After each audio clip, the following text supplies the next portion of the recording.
संविधान निर्माता डॉक्टर भीमराव अंबेडकर के महापरिनिर्वाण दिवस पर 4 दिसंबर को करनाल के कल्पना चावला राजकीय मेडिकल कॉलेज के सभागार में प्रदेश स्तरीय कार्यक्रम का आयोजन किया जा रहा है। कार्यक्रम को लेकर पीडब्ल्यूडी रेस्ट हाउस में बी.आर. अम्बेडकर एक मिशन की प्रेस वार्ता हुई, जिसमें हरियाणा कर्मचारी चयन आयोग के पूर्व सदस्य और भीमराव अम्बेडकर के एक मिशन के अध्यक्ष अमरनाथ सोदा ने शिरकत की। अमरनाथ सोदा ने कहा कि बाबा भीमराव अम्बेडकर संविधान निर्माता के साथ प्रख्यात शिक्षाविद और समाज सुधारक थे। उनका पूरा जीवन संघर्षपूर्ण रहा। उन्होंने भारत की आज़ादी के बाद देश के संविधान के निर्माण में अभूतपूर्व योगदान दिया। बाबा साहेब ने कमजोर और पिछड़े वर्ग के अधिकारों के लिए पूरा जीवन संघर्ष किया।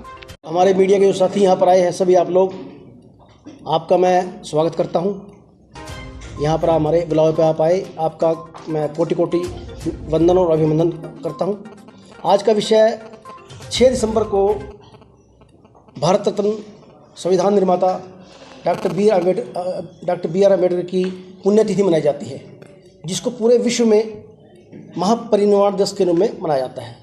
तो हम करनाल में 4 दिसंबर को बाबा साहब की पुण्यतिथि मनाने जा रहे हैं, और जो ये आयोजन कर रहा है वो एक संगठन है, डॉक्टर भीमराव अम्बेडकर एक मिशन।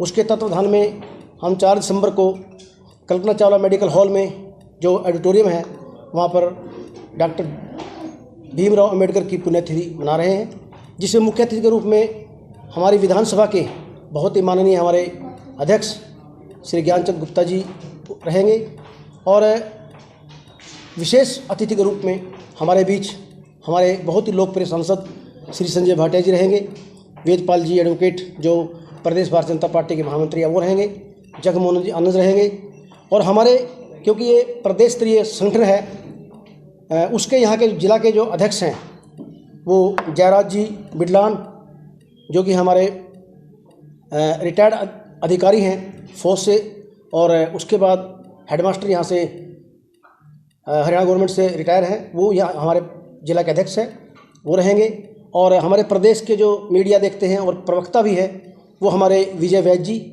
उसमें रहेंगे। हम एक संगोष्ठी का आयोजन इस 4 दिसंबर को कर रहे हैं, जिसमें बाबा साहब की शिक्षाएं, उनके द्वारा जो संविधान हमें दिया गया है और जो संविधान में योजनाएं दी गई हैं, जो उनके द्वारा, क्योंकि वो एक ज्ञान के स्रोत थे, उनको हम चाहते हैं कि हमारे बच्चे उनको पढ़ करके, उनसे शिक्षा लेकर के आगे बढ़े। ऐसी एक संगोष्ठी हम उनको याद करके, उनकी शिक्षाओं पर चल करके करनाल में 4 दिसंबर को मनाने जा रहे हैं। उस निमित्त आप सबको यहाँ आने के लिए निमंत्रित किया था, और उसी की तैयारियों के लिए हम 4 दिसंबर को कल्पना चावला मेडिकल कॉलेज में जो ऑडिटोरियम हॉल है, वहाँ पर एक संगोष्ठी, जितने भी बुद्धिजीवी वर्ग हैं, हमारा जो इसका विषय है पे बैक टू द सोसाइटी रहा है, क्योंकि हम सभी गरीब परिवारों से उठकर आए हैं, और हमने बाबा साहब की शिक्षाओं को लेकर के, उनके रास्ते पर चल करके अपने आप को जो सक्षम किया है। हम भी चाहते हैं कि इसी प्रकार से समाज का हर वर्ग, गरीब जो किसी जाति का हो, किसी बिरादरी का हो, जो गरीब आदमी है, वो बाबा साहब की शिक्षाओं को लेकर के आगे बढ़े। उसी नियमित 4 तारीख को हम ये प्रोग्राम करनाल में करने जा रहे हैं। तो ये जिला करनाल भी होगा? नहीं, ये प्रदेश स्तरीय होगा। इसमें पानीपत से, कुरुक्षेत्र से, हिसार से, सरसा से, यमुनानगर से और पंचकुला से हमारे सभी जो बुद्धिजीवी हैं, जिसमें प्रोफेसर्स हैं, डॉक्टर्स हैं, वकील हैं, और भी जो हमारे हम समझते हैं जो सक्षम लोग हैं समाज में, जिन्होंने तरक्की की है, वो यहाँ पर बैठ करके संगोष्ठी करने वाले हैं। बुद्धिजीवी प्रकोष्ठ कह सकते हो आप? नहीं, बुद्धिजीवी प्रकोष्ठ नहीं। प्रकोष्ठ पार्टियों में हो सकता है, कि संगठन में हो सकता है, ये बुद्धिजीवी प्रकोष्ठ नहीं है। हमने जो एक संगठन बनाया है, 2017 में संगठन बनाया था, डॉक्टर भीमराव अम्बेडकर एक मिशन।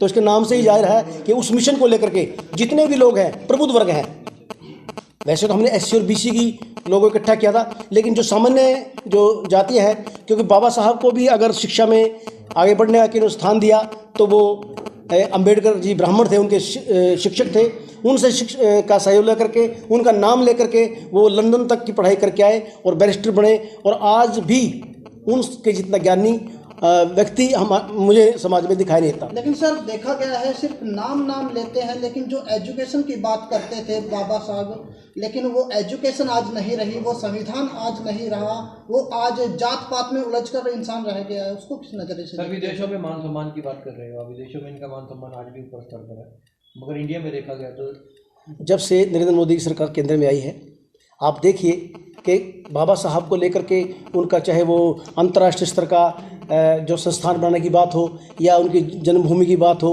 या जहाँ पर उन्होंने समाधि ली वहाँ की बात हो, हर प्रकार से बाबा साहब की नीतियों पर, जैसे पंडित दीनदयाल उपाध्याय को लेकर के भारतीय जनता पार्टी की सोच है कि भारतीय जनता पार्टी की एक सबसे बड़ी अंत्योदय की योजना है, उसमें जो सबसे अंतिम व्यक्ति खड़ा है, जो सबसे लास्ट पायदान पर व्यक्ति है, उसको उठाने की बात भी भारतीय जनता पार्टी करती है। वही सोच और वही नीति डॉक्टर बी आर अम्बेडकर की थी कि सबसे जो पिछड़ा, सबसे गरीब, सबसे दलित, सबसे जो कुपोषित या शोषित आदमी है, उसको आगे लाने की बाबा साहब ने बात की थी। और वही भारतीय जनता पार्टी की नरेंद्र मोदी सरकार और हरियाणा में हमारे मनोहर लाल जी सरकार कर रही है। जब सर 10th से ही संविधान का चैप्टर गायब हो जाए तो क्या लगता है अंत का व्यक्ति पहले पे आ सकता है?